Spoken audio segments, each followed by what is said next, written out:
How to make coated peanut. So, ayan. Kung ilang takal yung mani, ay ganun din yung tubig and yung sugar. Pero minsan, halimbawa, ito, gaya ng ginawa ko, ito, dalawang ganito. Yung asukal at ang tubig, 2.5 lang nito. Pero yung mani is 3 takal nito, 2 takal ng tubig and 2.5 sugar na ganito cup, glass, small glass.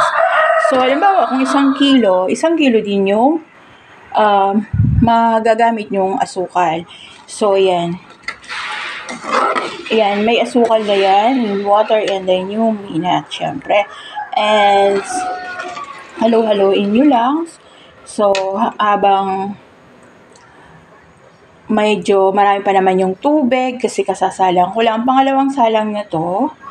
So, pag kumulo ng kumulo and then yung pakunti na lang yung tubig ay hinaan na at paawas na yung tubig, hinay-hinay lang yung apoy. So, gano'n. Na yung finished product. So, ganyan siya. Ganyan mangyayari niyan. Ayan. Tuyo na siya. So, pag ganyan,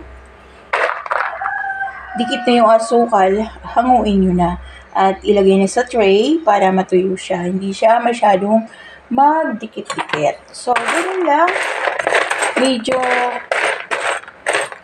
ka lang maghintay. Patient ka lang. Dahil patient ka maghintay ng hanggang maalis yung tubig. So, ganun. Yan ang finished product. Ayan, pangalawang salang na. So, ang mangyayari niyan, pag yan ay patuyo na, o wala na yung tubig, hinay na lang yung apoy. And then, may yan, yung parang first, hindi pa dumidikit yung sugar. And then, medyo lalakas-lakasan yung apoy para doon na magsisimulang dumikit yung asukal. At pag yan ay nagdikit-dikit na, medyo makintab-kintab na, dumidikit-dikit na. So, hanguin nyo na ng hinay-hinay. Dahan-dahan nyo lang hanguin at lagay sa tray. So, ganun lang. Medyo lang nakakapangalay, maghalo. So, kaya hindi lumampas kasi magiging matigas at dikit-dikit para na siyang tira-tira bang-bang.